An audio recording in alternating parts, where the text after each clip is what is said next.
इनके लबे रंगी की निछावर थी कि जिसने। अस्सलामु अलैकुम वरहमतुल्लाहि वबरकातुहू। प्लीज़ नीम वाले पेड़ और पेड़ों के बारे में पूछा है, आप प्लीज़ जवाब देना।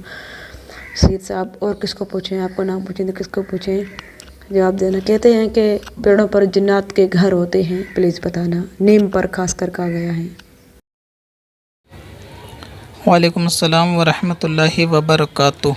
खदीजा बानो हैं। सवाल इन्होंने ये करवाया है कि घरों में नीम का पेड़ लगाना या और किसी चीज़ का पेड़ लगाना कि जिसके बारे में मशहूर हो कि इस पे जिन रहता है, ये कैसा है।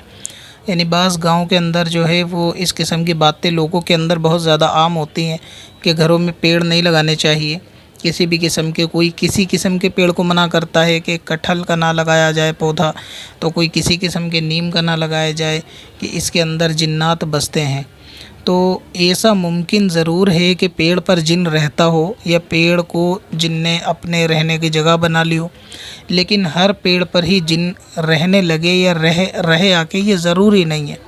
तो ये ख़याल लोगों में गलत है। हाँ, अगर जिन्नात पेड़ पर रहते हैं तो वो ऐसी जगह होती है कि जो इंसानी बस्तियों से दूर होती है, वीरान पड़ी होती है, तो ऐसी जगह पर जो है इनका बसेरा ज़्यादा होता है।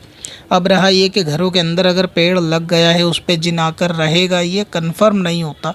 तो इस तरह की अफवाह, ये ऐसे ख़याल, ये इस किस्म की बातें घरों में नहीं करनी चाहिए कि छोटे बच्चे होते हैं उनके डरने का अंदेशा होता है, या फिर अगर पेड़ किसी और वजह से कोई हरकत कर रहा है, मसलन उस पर अगर कोई बिल्ली वगैरह भी चढ़ गई और रात में किसी ने उठ के देख लिया तो उसको यही तसव्वुर होगा कि रात को पेड़ हिल रहा था।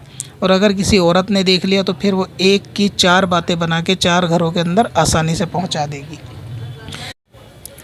तो इसीलिए ये ख़याल लोगों के अंदर जो है ये गलत है। हर पेड़ पर जिन हो ऐसा नहीं है। दूसरी बात यह है कि अगर आपको ये लगता है कि घरों में पेड़ लगाना है या पेड़ मौजूद है और उस पर जिन्नात वगैरह ना हो, तो आप अपने घर के अंदर एक सफ़ेद मुर्गा पाल लें। वो मुर्गा रहेगा तो इंशाअल्लाह ताला आपके घर में तो क्या, आपके पड़ोस में भी कहीं जिन्नात जो है वो नहीं रहेगा। मुर्गा अजान वगैरह भी देगा सुबह में, और आपके घर के आसपास अगर मस्जिद वगैरह भी है तो उसकी अजान भी आती रहेंगी। तो ऐसे में जो बुरी शय वगैरह, जिन्नात जो बुरे होते हैं वो नहीं रुकते। तो आप इस बात से बेखबर रहें, वज़ाइफ पढ़ते रहें, अल्लाह रसूल का ज़िक्र आपके घर में होता है, नमाज़ें पढ़ी जाती हैं। तो फिर ऐसे में कोई डरने वाली बात नहीं है। और इस किस्म की बातों से बच्चों के जहन में जो है वो डर बैठ जाता है। तो बच्चों को भी ये समझाना चाहिए कि ऐसा कुछ नहीं होता, इस तरह नहीं होता कि हर पेड़ पर जिन हो, ऐसा ज़रूरी नहीं है। उनके अपने अपने घर हैं, वो अपना घर छोड़ के तुम्हारे घर में क्यों आएंगे रहने के लिए। तो ऐसी बातें नहीं करनी चाहिए। बाकी हर नीम के पेड़ पर हो ये ज़रूरी नहीं, जब तक किसी पेड़ के बारे में यकीन ना हो कि हाँ वहाँ वाकई जिनका बसेरा है। तो ये आबादी, इंसानी आबादी में जल्दी नहीं बसते। पत्थर में असल लाले पुरनवार